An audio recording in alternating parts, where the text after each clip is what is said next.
Hello again. I'm Paul Geigle. Welcome to WCTV Sports and the show called Off the Court, where every week I sit down and I get to talk with Wareham's head basketball coach, varsity coach, Kevin Brogioli. Coach, good to see you again. Good evening. We got two in a row in the can, supposedly. Anyway, we got two games to talk about, which we had. We were on the road for 3 games, and so we've won 3 in a row after that heartbreaking loss at Old Rochester. First game we're going to talk about is last Friday night. We were in Dighton, Rehoboth. And usually that's a loud and crazy place, but very unusual for that gym to be quiet. You notice that when you were in there? It's a little more subdued than usual. This year than usual. Yeah, because last year that was the game of that famous overtime game where they tied it up with a turnaround three-pointer. Remember Right. that, right? Yeah. Right, with about a minute and change on the clock and sent it into overtime. What an incredible basketball game that was, wasn't it? Yeah, it was Josh Ferrara, I think, that was the kid who hit that shot. But what a contrast from last year to the other night, you know. But you needed that win to get your team in gear. And first quarter, I think the first quarter, which usually, I think I mentioned this a number of times last year, was an Achilles heel for your squad. But this year, first quarters have been really, not surprisingly, but I think real well offensively for you guys. Yeah, lately we've been better. Yeah. We've been starting off in the last several games really fast breaking and pushing the ball up the court and hitting shots. Yeah, and I think in this one, you guys, like the one at home, when you guys beat these guys earlier this year, you guys poured in 22 and 23 points. Incredible. You 24 and 22 points. It was a great way to start. Now, you didn't start out so fast in the opening two and a half minutes, but you finally cranked it up. So you held this team to just 14 points in the second quarter. But I think their big man was out, right? Keno Ballastar? Yeah, he had an injured foot, fractured foot, and what they did to us, they came out with a triangle and 2 defense on Andy White and Mason Vasconcelos. So it took us a couple minutes to adjust, and once we did, we were able to get good open looks. Yeah, the offense started cranking up, and you had 23 points in the second quarter, so you went into the locker room at halftime, you took a 19-point lead, so that had to be a good feeling. You're starting 5 solid offensively and scoring. Everybody was on the board, I think, except for one guy. But I think the big one in this one, Coach, was your bench. Your bench poured in 19 points for you in that game. Junior Mike Labonte had 4 3-pointers. Correct. So he stepped it up. He had 12. Senior Chris Siacci scored 4 field goals. He had 8. Tim Riley got some rim minutes. He scored 2 points. And Raekwon Evans, the senior, the big guy, he chipped in with 3. And you won 73-56. So. Right, so it was a team win, Yeah. and guys did step up. We needed Michael's outside shooting because they were in that triangle and 2 early on. Right. And so if we can get a team out of something like that. So you were getting some open shots there. Right. So good thing they went down, right? But I think the thing that warmed my heart a lot, and we talked about this last week a little, was Matt Griggs, I think, is slowly coming out of his offensive woes. He had 6, and I think he's getting a little more confidence now. He's such an important member of that starting 5 for you guys. Oh, I agree. Yeah. He's always been good defensively for us, but he's been picking up the offensive end, and he seems like he's gaining more confidence as with each practice and each game. Mm-hmm. So I think last week we also talked about you putting in another wrinkle offensively. Did you get to use that new? We used our new continuity offense a few times in that game. We've used it actually in the last 3 games now. So it seems we've been getting some looks out of it. it Now? so far. Yeah, but we're getting some looks out of it, and it allows us to mix up some of our other offenses because teams have scouted us. They know generally what we run. What you run. I don't think Bourne knows what this offense is yet, or Fairhaven for that matter. So you're hoping this Friday night in Bourne that they haven't seen it yet, right? Right. So, I mean, we still have to score and we have to execute, but it's a different look. Okay. Before we talk about Bourne, though, we got Tuesday night. We came back home off the road after 3 games, so it's nice to get home, back on your home court against Seekonk. Team that's not doing so well, but still you guys want to get a consistent and your momentum going because you got some tough games coming up. This is when the second half of the year. This game started out a little slow again. I think Seekonk jumped ahead here, 6-0, early, before you guys hit a bucket. They did. They Yeah. were up 6-0, and then I think we went on a couple of runs Yeah, after you that. think the kids were kind of looking, not really ahead, but kind of playing, when you play a weak opponent, do you think? I don't know. That could have something to do with it. I think it's more with we didn't score right away, Right. but I think they being down 6-0 woke them up right away. Yeah, I though. think if I can remember correctly, you ran a couple of nice plays in the finishing again, just like you were snake bitten or something. But so, I think it was Mason hit a 3, and then things started rolling from there. I mean, you had another 2 big quarters. The first quarter you had 25 points, which is really that's good. But the bad news was that's when Andy White, you lost your junior starter for a little while. Well, there. we had known before Yeah. the game. We said we'd try him out, and if he looked like he was not 100%, we were going to rest him. And so when we were able to get that lead, that gave us the luxury of deciding to sit him out for the rest of the evening. So was it a groin point Yeah, groin pull that someone told me about? Sore groin, yes. Yeah, sore groin. Yeah. Tweaked it a couple days earlier, so we knew we were going to have probably a snow day the next day, so it semed like the couple days of straight rest would probably be the So on best the thing side for of him. caution, you rest the kid and Correct. into the second quarter. There's where my eyes lit up. You guys poured in 29 points in that quarter. That's probably your best quarter of it in a while, isn't it? Yeah, it is. Since the Yeah. Bourne game, we scored 29 the first quarter against Bourne Wow. back earlier in the year, and then this was the second time. So halftime, you got a big 25-point lead. You held the Seekonk squad to just 12 points in that quarter also. So again, we come out into the third quarter, and another slow start for you guys. Seekonk, I think, poured in almost 8 straight points and cut a bit into that lead there. So did that concern you at all? It did. I think sometimes when we get that big lead, we get complacent. It's sometimes hard to pressure. Like later in the game, we didn't pressure because we did have the lead going back into the fourth quarter, and you don't want to rub it into a team. But Right. we lose some of our game when we don't pressure. And when we don't run, we're not nearly as effective offensively. Yeah, that's kind of like a double-edged sword too, isn't it? You really don't want to rub it in, like you said, to any other team because they're not as talented as you are. They don't have as many seniors on their squad. And then at the same time, you don't want your offense to... Exactly. So it's a balance, Yeah, and yeah. I will always err on the side of making sure that we win the game. But we didn't press as much in the second half as we did in the first half. Yeah, and then an interesting thing happens. You insert a freshman, Javon Thomas, into the game with your starting 4 guys. And I'll tell you this, Coach, he didn't look out of place too much. These guys were... But he's been practicing with you guys for a while, He's hasn't been he? practicing most of the season with the Okay, varsity. all right, So, all right. so he knows. We've been practicing with him. It's just a question: is he ready physically, fundamentally? We're working with him still defensively, but he has some natural abilities that you don't necessarily can coach, but that he has. Yeah, he sure does. And Javon Thomas has been playing most of the year for the JVs for Steve Faniel's boys. Their squad is like rolling along here, 8 in a row, and Javon is their leading scorer.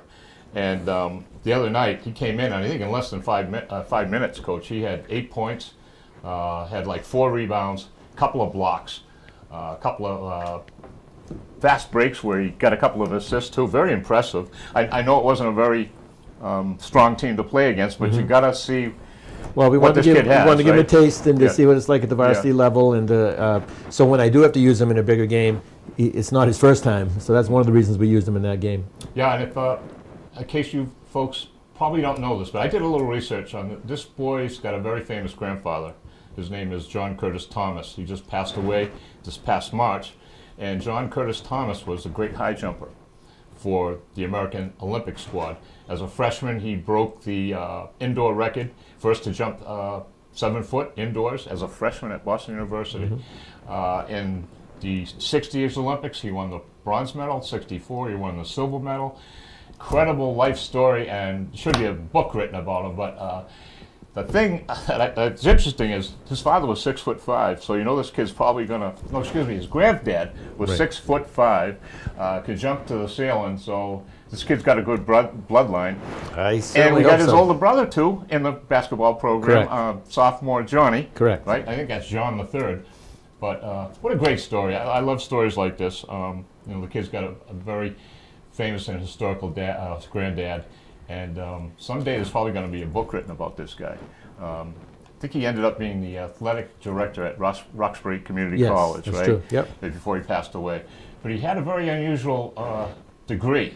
He had a BS in psychological and physical therapy. I think was pretty interesting Okay. degree to call. But anyway, back to basketball, and so we got the game against Seekonk. You guys, not a big offensive output in the third and fourth quarters, but you still got your bench in there. I think this was your best game for your bench points. I think you had 24 in this one. Your bench players, incredible. You got Raekwon Evans had his biggest game, 10 points, double figures for the first time in his career, I think. Cy Baratow, who's had 2 good games offensively in a row. Cy stepped it up. And of course, LaTroy Harrison. He's had a couple of monster games. We had 20 points again in the first half in that game. That's two games he's had over 20 points. And Matt Griggs scored 15. That's his career high. Yeah, I was going to get to Matt again. He's definitely out of the old slump. I think the first shot he had presented to him in the first quarter, he passed up a 3. And I was hoping he'd just take it, but he just passed it up. But he made the next one he attempted, he hit it. And I think from there, you could see his confidence just build up, running the floor. And he probably had, I think, his best defensive game, too. He was all over the court. And it's the right time of the year for that to be happening right now. Yeah, he's got the big wingspan. I think he was the guy that ran one of the fast breaks with Jovan, and they looked great together running on one of those fast breaks when Jovan was in the game. Mason had, 8 points, but I think what we saw from Mason, you don't need 20 points from Mason when he's playing his position the way it should be played. And he played an incredible defensive game. He was all over the court. I think he ran your offense impeccable that night. You guys were running on all gears that night. Deshaun Morgan got in and got some points. That's got to be pretty nice when your bench scores 24. It is. It is when you give them the bench some quality time. They work just as hard as the starters all year, and so it's nice to be able to reward them with some time. Yeah, and Timmy Riley got some more minutes. He got 4. I love Tim Riley. I've watched him in practice for the last couple of years. I've seen him at the JVs. He works so hard. He does. He works hard, and it's nice to see him get rewarded and get in there and get some points. He makes our bigs better in practice every day. Yeah, and he had a nice pick and roll. I think his first bucket, he came to the top of the key. I don't know whether he worked this with, I forget it either was with Griggs or Mason. Nice pick and roll. Handed the ball off, rolled to the basket all alone. Nice. Love to see that. The old pick and roll. Old traditional basketball. So those are the stats from the 2 games we saw. And Coach, we got a couple of tough ones coming up. This Friday night, which is tomorrow night, versus the Canal Men. 8-7 overall. They've slipped a little in the SEC. I think they're 6-7 now. They just went below 500. They lost to Greater New Bedford Vogue the other night, 68-53. In the game you won earlier against them, it was 78-70. So it's not on paper. It sounds like you guys were in control, but I think in that one, didn't they cut that lead to 5 at one point? Cut that lead to 3 or 4 late in the game. We had a big lead early in the first half. We scored a lot of points, and then we got in foul trouble though that game, and let them stay in the game on the foul line. Yeah. And we weren't too good on the defensive boards that game either. So we're going to be working on that in practice tonight. Yeah, and they have a young freshman point guard whose name I've been mispronouncing. His name is Jacob Ashworth, Coach's son, and he's a good one. And the bad news for us is he's going to be back 3 more years, but he's a terrific player. They're 2 seniors, the Smith brothers, Sharif and Shamir. They scored 17 and 8, and I think the Shamir fouled out in that first game. He did. Yeah, he fouled out in the fourth quarter. So that was a big plus for you guys, and for them to lose him in that game was tough. And they got another freshman, Parker Friedman, who had a big night in their loss the other night against Greater New Bedford Vogue. So they got 4 kids that can score. So who's got Ashworth? It'll either be Matt Griggs or Mason. Interesting choice there for you, right? Still haven't made up your mind yet, huh? It's going to be a game time decision. It'll depend. I'll probably both be on him before the game is through tomorrow. Yeah. I think what I like about coming into this game is we talked about Cy Barato's been putting in some points for you the last couple of games, and LaTroy Harrison's been on fire. Your two big guys in the perimeter have been hitting shots, so probably some inside stuff off the glass is probably going to start opening up. They're going to have to come out and cover these kids. I would think so. If they're hitting these shots, right? So that's going to be big. But we know it's going to be loud, and they got a noisy student body down there. Last year's game in Bourne was crazy. It was absolutely crazy down there. So that game's coming up. We got a makeup Sunday against Fairhaven. Fairhaven, who has been the giant killers this year. They beat Case and they beat Old Rochester this year. That's right, too. They were the team that knocked off Case early, right? Correct. And Old Rochester. Wow. So I never take Fairhaven lightly. Have you talked to the kids about it yet? Oh, they know they're coming up, but we've been focusing on Bourne right now. But we will not allow them to take Fairhaven lightly. Yeah, and hopefully, you don't want that to be a trap game, right? Because Tuesday night you got Case, and you don't even want to be talking about that one, right? We'll worry about that one when it comes. Sunday afternoon. Yeah, and Case, I think, is one game in the loss column behind you guys. So, and of course, they beat you in that one in Case earlier in the year. Correct. So we want to. If we have a chance to win the league, we've got to win out. So that's all we have to win every game in the league if we want to be league champs. Right, and did you guys qualify for the? We did. Yet? We qualified for the tournament last game. So that was the one. It was our 10th win. So we're in. Official. How many years in a row now? It's been 15 out of my 16 here. Wow. And in a row, it's probably about 10 years. Wow, impressive. And something to shoot for. You've won 7 South Coast Conference titles in a row. Right? Correct. So we're hoping to get number 8, and we'll have a work cut out for us. Yeah, tied with Orr. So both your teams. It's going to be interesting watching you guys play out the season. Interesting stuff coming up. And this week, by the time you watch this, you're not going to. It's going to be too late, but Coach, your boys are involved in a charity, have been for a while. Why don't you just talk a couple of minutes about it? Sure. Each team at Wareham has been asked to do a community service project, and so what we've done the last several years is a food drive at Shaw's Supermarket in Wareham, and the money that we raise and the food that is donated, we donate to Damien's Food Pantry. And they've been very appreciative of it. We've had great success the last several years we've done it, and the kids, I think, represent the team and the school and their families and their town really proudly by doing something like that. Yeah, it's a great charity, and the kids enjoy doing it, and it's a great public relations thing for not only the town but the school, the high school, your basketball program. It was a wonderful charity. Did you come up with the idea, or did I did? We were just talking about some things that we could do and figure, well, why don't we do something that helps real locally?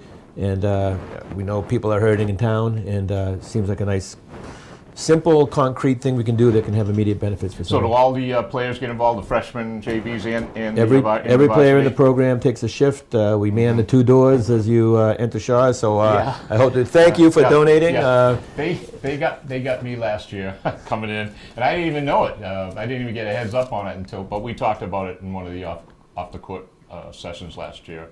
And it was fun talking to the kids. I know a lot of these kids a little better this year, so it's going to be fun. So I'll be down there. Maybe I'll bring some donuts for them or something, And what time does that open up? We'll start at 9, probably go from about 9 to 3, and then we have practice at 3:30 that day to get ready for Fairhaven on Sunday. So you got a couple of shifts there, 2 shifts you do? We have 3 or 4 shifts of kids that we'll have. So you don't trust them staying around for 4 hours? Make it reasonable for them. Okay. But anyway, Coach, it's going to be fun here. We got 6 games left, 5 South Coast Conference games, and a big one in North Quincy coming up. Correct. That'll be later on down the road. That's going to be an interesting one. I can't wait for that. And later on, our last show, of course, like last year, we brought in Coach Steve Faniel to sit down with the coach and talk about some of his players and how they're going to kind of mesh into next year's team, and it's a lot of fun. I enjoyed that show last year, and I'm looking forward to having Steve come in and talk with us. It's going to be fun, but once again, Coach, thanks for stopping by. I know you got to get to practice. You're welcome. So we got to get you going. Sounds good. Again, I'm Paul Geigle. You're watching Off the Court on WCTV. Our producer, Christian Fernandez, and see you again next time on Off the Court.